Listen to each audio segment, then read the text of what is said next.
well, when in late April we were in the teens basically. So oil prices are dragging gasoline prices higher, even though demand hasn't necessarily done that V rebound by any means. We have yet to see a lot more of the pump jacks in West Texas back online, however, and I'm wondering, what will it take to get the business sort of back into drive mode once again? Well, it is kind of getting there from an oil perspective. So yeah, you've had a lot of production come offline. You know, we had that negative price print for WTI for that one day back in April there, and so because of that, that caused these huge shock waves. We're seeing this production taking off, but we are gradually seeing tentative signs of production coming back, and that will only continue as we see that oil price taking higher, if that does happen indeed. We've actually got an OPEC meeting this week. And so, as we know, even though we're focused on the regional situation in Texas, that global oil price benchmark can have a huge influence on what happens with Texas. And so, should they continue these OPEC production cuts, then that will likely support prices. I want to ask you about some of the forces behind all of this. Of course, we've all been tracking how large parts of the nation have been tentatively reopening. Is that the main driver when it comes to, say, gasoline demand? Yeah, there's a kind of a strange situation, David, in terms of the gasoline side of things. And so the oil price is a major driver, and it will continue to be. But US inventories for gasoline are very bloated. They're about 10% higher than year-ago levels. But interestingly, we've actually got US exports are down nearly 40% for May versus May 2019. You know, the US Gulf is a significant exporter of LNG, LPG, but also middle distillates, which is diesel, but gasoline as well. And the key market for that gasoline is Latin America. And that region has been absolutely walloped with the coronavirus. You know, they're at their peak there. So from Brazil to Ecuador, Mexico.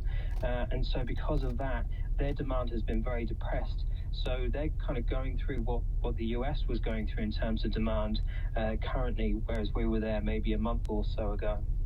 I want to stick with gasoline here because coming up on summer, which traditionally sees higher demand, but of course right now, a lot of vacation plans are uncertain. What do you see when it comes to the impact to gasoline demand over the longer haul?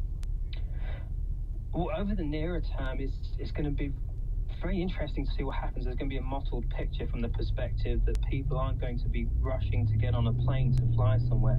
So in theory, they could be getting in a car instead to go on a road trip. But that said, our unemployment with 40 million people in the US unemployed at the moment may not be having those vacations. But in terms of the longer haul, it seems that there has been a change in mindset in terms of people working remotely, and that could make a real dent to gasoline demand. Just looking at the last few months, we've seen that companies may realize that they don't need expensive commercial real estate or offices, whereas when you look at some of these polls, they show that the majority of employees have actually preferred working from home, with the flexibility that provides and the time saved on commuting and that. So that could have a profound impact over the longer haul, because driving to and from work accounts for about 30% of US gasoline consumption. Matt Smith is Director of Commodity Research at Clipper Data. Matt, thanks again. Thank you. Take care. We're fast approaching 29 minutes past the hour Texas Standard Time. We got the Texas Roundup just around the corner. Stick around. Support for Texas Standard comes from Raise Your Hand Texas, working to strengthen public education for all students. More information at raiseyourhandtexas.org.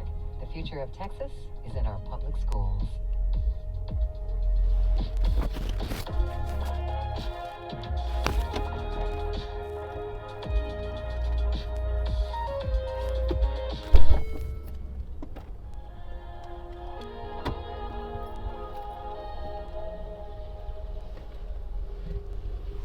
Support for KPRA comes from you, our members, and from The UT Dallas Jindal School of Management Global Leadership MBA ranked #1 for Best Online MBA by CEO Magazine. Fall semester applications are now open. Details at glemba.utdallas.edu. Castle Law PC, a personal injury firm working to help victims get recovery from catastrophic vehicle accidents and wrongful death. Castle Law PC cares about people, the community, and safety. More at kastllaw.com. Hi, I'm Rick Holter, Vice President of News for KERA. The KERA News team is working almost around the clock to provide you with critical updates on the coronavirus outbreak. Stay tuned to KERA 90.1 throughout the day. We'll share breaking news as it happens and provide context and in-depth reporting to help you understand what's going on. You can find our live blog at keranews.org and download the free KERA app to get anytime. Thank you for supporting Fact